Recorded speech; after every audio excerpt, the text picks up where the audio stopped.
जो कि सेंट्रल आयुर्वेदा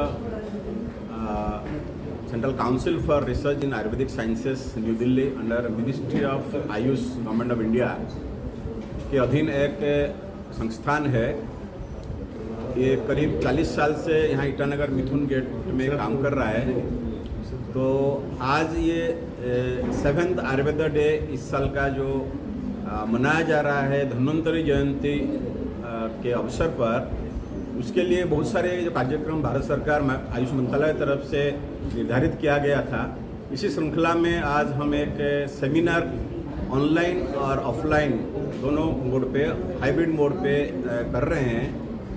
तो आज से इस साल का थीम है हर दिन हर घर आयुर्वेदा, यानी कि आयुर्वेद जो चिकित्सा पद्धति है, जो कि भारतीय चिकित्सा पद्धति indigenous system of medicine of India जो कहा जाता है, तो इसको लोगों ने काफ़ी दिन से अपनाया है।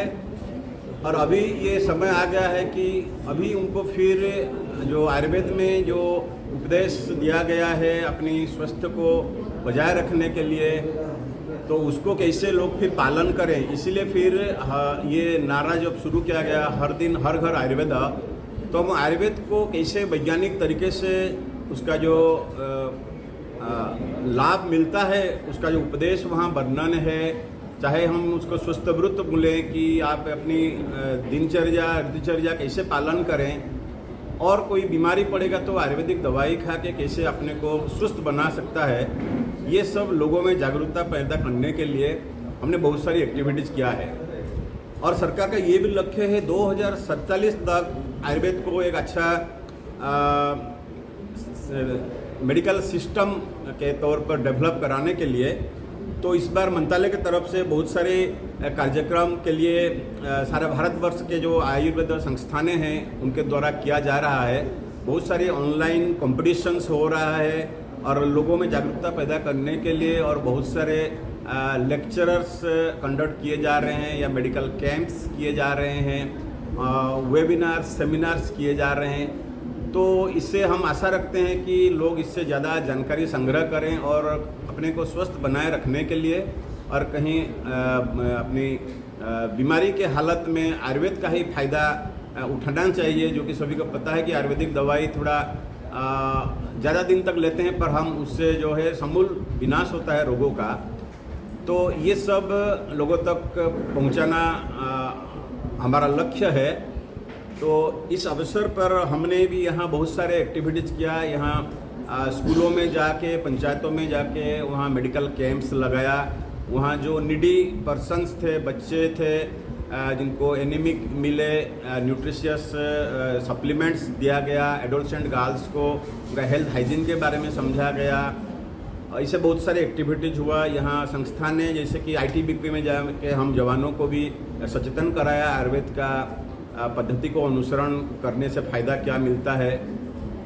ये सब एक्टिविटीज़ हमारा रहा। आयुर्वेद का आहार बहुत सारे हैं, जो ट्रेडिशनल फूड्स जो हम आजकल शायद भूल गए हैं, तो उसको फिर रिवाइव करना भी मंत्रालय का लक्ष्य है। इसीलिए जो लोकल ट्रेडिशनल फूड्स के ऊपर ज़्यादा जोर दिया जा रहा है कि हम घर में जो प्रस्तुत करते थे, हमारे माँ हो या जो पुराने ग्रैंड माँ हो, तो उनका जो बनाया गया जो खाद्य था उसमें हमारा स्वास्थ्य के लिए बहुत लाभप्रद था। पर आजकल का जैसे हम रेडीमेड फूड्स की तरफ डायरेक्ट जा रहे हैं, तो उसको हम आदत को कैसे दूर करें, क्योंकि लॉन्ग रन पे ये फिर हमारे लिए कोई अच्छा साबित नहीं होता। तो ये भी एक लक्ष्य रहा है कि आहार संबंधी जो भी आयुर्वेद में बताया गया है उपदेश, उसको भी लोग पालन करें। और प्रकृति परीक्षण हमने किया। जो आयुर्वेद में प्रकृति का वर्णन है, जीनोम थ्योरी के हिसाब से जो अलग अलग लोगों का अलग प्रकृति रहता है, उसके हिसाब से आगे उसके लिए क्या खान पान होना चाहिए या वो क्या बीमारी में गुजर सकता है, तो उससे कैसे वो अपने को बचाए। तो वैसे ऋतु को हिसाब से जो भी शरीर में चेंज आता है, उससे भी अपने को कैसे वो बचा कर रखे, ये सब लक्ष्य रहा। ये आयुर्वेद दिवस जो 6 वीक्स जो कि सितंबर 12 से शुरू होकर अक्टूबर 23 तक चलेगा, उस दौरान हमने ये सारे एक्टिविटीज किया है। तो हम सभी को धन्यवाद देते हैं कि जो हमारे आयुर्वेदिक सिस्टम को अपना रहे हैं या थोड़ा समझने की कोशिश कर रहे हैं। तो हमारे पास इस सब का जानकारी के लिए IEC मटेरियल्स भी उपलब्ध रहता है। तो यहाँ संस्थान में आप विजिट कीजिए और हमारा सलाह लीजिए। हमसे जो भी इंफॉर्मेशंस यहाँ अवेलेबल होता है उसको आप लेके अपना जीवन शैली और को सुधारिए और अपने को स्वस्थ रखिए। सर, जहाँ तक क्लाइमेटिक सूटेबिलिटी का बात है तो अरुणाचल का जो ज्योग्राफी है उसमें किस किस प्रकार का स्पीसीज जो है और कितने प्रकार का स्पीसीज जो है यहाँ पे प्रोडक्शन होता है? यहाँ जो बहुत सारे मेडिसिनल प्लांट्स होता है, अब तक हमने 500 से ज़्यादा मेडिसिनल प्लांट को एक्सप्लोर किया है और उसके ऊपर हम फिर उसके ऊपर जो रिसर्च स्टडी आगे होना है। कुछ तो आयुर्वेद में वर्णन है, कुछ आयुर्वेद में वर्णन नहीं है, पर उनका मेडिसिनल प्रॉपर्टीज है। तो उसको धीरे धीरे उसके ऊपर रिसर्च स्टडी हमारे जो साथी संस्थानों है, हमारे CCRS के अंतर्गत भारत के दूसरे स्थान में, तो वहाँ वो सैंपल भेजा जाता है और उसके ऊपर वो एनालिसिस स्टडी करते हैं और उसके ऊपर मानव शरीर में उसका कैसा कौन सा रोग में काम करेगा उसके ऊपर काम चल रहा है। सर, ऐसा कुछ प्रोडक्शन प्लांट है क्या अरुणाचल में अभी तक Ayurvedic medicine production plants just plant plantation herbs तो हम यहाँ खुद डेवलप करते हैं सैपलिंग, और जो कि हम बहुत नॉमिनल रेट में 10 रुपया करके एक सैपलिंग का सेल करते हैं।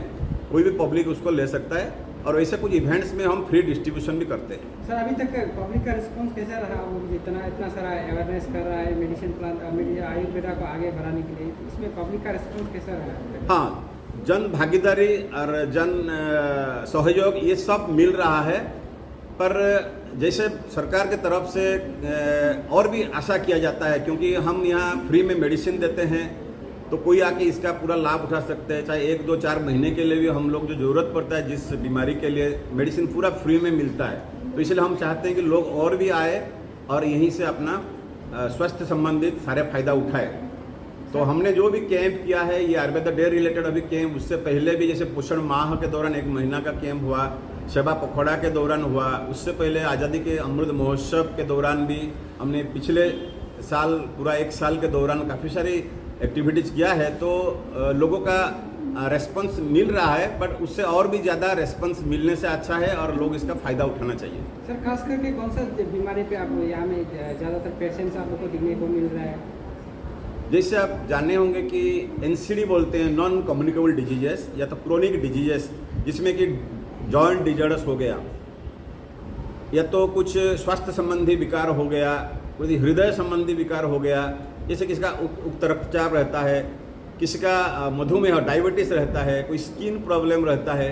तो ये सब में जो नॉन कम्युनिकेबल जिसको बोलते हैं, इसके लिए इतना ज़रूरी नहीं होता कि आप इमीडिएट कोई दूसरा पैथी का हेल्प लो, और उसी टाइम में आप आयुर्वेद में आ सकते हैं और थोड़ा धैर्य लेके हमारी दवाई खाने से उसमें आपका बहुत सारे मतलब आपका बीमारी से मुक्त हो सकता है। सर, इंडिया का साथ साथ अरुणाचल में भी आजकल ये जो BP हाई होना, शुगर ज़्यादा है ना, इसका बारे में आप लोग का कितना लेवल तक मतलब आप लोग का अभी तक सक्सेस हुआ है आयुर्वेदा का ये बीमारी पे?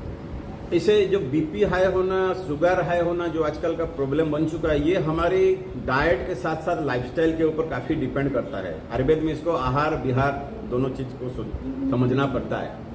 तो कुछ ये बीमारी तो जेनेटिक्स होता है, तो उसके लिए थोड़ा फिर जिसको पता है वो पहले से ही सजग रहना चाहिए, अपनी आहार विहार में वो कंट्रोल आना चाहिए। पर अगर बीमारी कुछ ऐसे लेवल तक पहुंच गया तो उसको फिर भी थोड़ा मेडिसिन के प्रभाव से नॉर्मल करना सही नहीं होता। तो इसलिए अगर लोग सचेत रहें और अपनी बीमारी का जब थोड़ा पहले से पता चलने के बाद अगर आके यहाँ संपर्क करें तो उनको फ़ायदा मिलेगा।